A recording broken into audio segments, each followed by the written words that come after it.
Hello everyone, for today's video, I'm gonna tackle another very interesting topic na makakatulong sa atin. So ang ating topic ngayong araw na ito would be steaming. Wow! And ang unang topic sa steaming na i-discuss natin is about the taste and smell steaming. Alam nyo ba na hindi lang visual o motor movements ang pwedeng maging bahagi ng steaming? May mga tao rin na gumagamit ng taste at smell para mag-regulate ng kanilang mga sensory experiences. Ito yung mga behavior na maaaring magmukhang kakaiba pero may purpose. Wow! Let's talk about how taste and smell can be part of steaming. Taste steaming. Ano nga ba ito?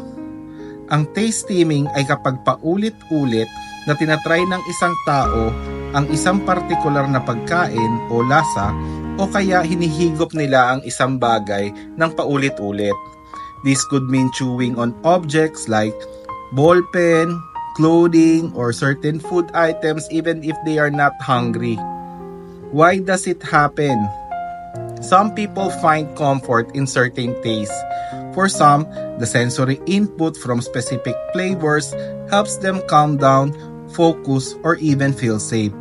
It's also a way to self-regulate when feeling overwhelmed. Ang example ng mga ito ay ang pagnguya ng ice, chewing gum, or even non-food items. Constantly tasting or sucking certain food or drinks, repeating certain food textures like crunchy, soft, or chewy items. Now, let's talk about smell steaming. Ano nga ba ito?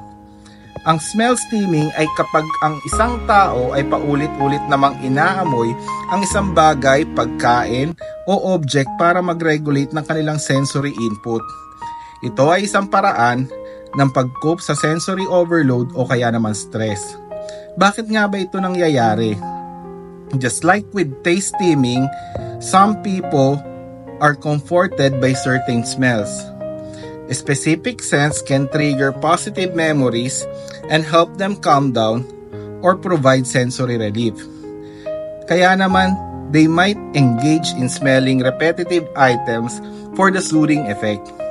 Example nito, sniffing yung clothing o kaya yung objects or specific foods. O kaya, example, kape, no? Smelling strong or familiar scents to help manage anxiety. Seeking out perfumes or essential oils for comfort. Yun yung mga nagagawa ng smell steaming. How taste and smell steaming helps? Actually, it regulates the emotions.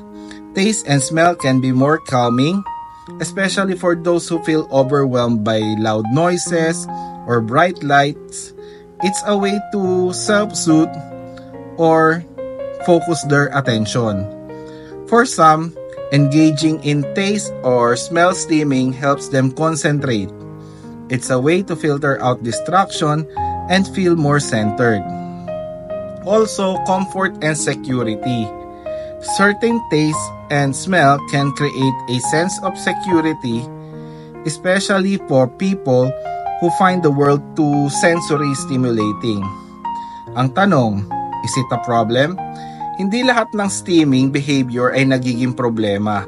For some, it's just a way of coping, ngunit kung minsan, nagiging sanhi ito ng social discomfort lalo na kung paulit-ulit o hindi appropriate sa mga sitwasyon. Kung ganito, pwedeng matulungan ng therapies tulad ng occupational therapy na mas mamanage ito. Paano natin susuportahan? Una sa lahat, kailangan nating intindihin ang kanilang pangangailangan. You need to notice if someone is steaming. Through taste or smell, it's important to understand that it's not necessarily a bad behavior, but it's a part of how they process the world. Provide sensory alternatives. Kung ang taste o smell steaming ay nagiging problem na, pwedeng mag-suggest ng sensory-friendly options na makakatulong sa kanilang needs. Example, magbigay ng mga calming scents o crunchy snacks. Respect their boundaries. Minsan gusto nila ng specific objects or smells for comfort, pero wag natin pilitin silang magbago kung hindi pa sila ready, at maging supportive sa kanilang choices. Ang steaming is part of who they are. So, taste and smell steaming are just as valid as other types of sensory behaviors.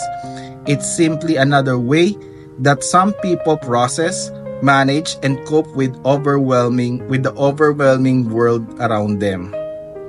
Sa madaling salita, whether it's taste of a favorite snack or the smell of a comforting scent, the taste and smell steaming are important ways to some people who regulate their emotion and sensory needs.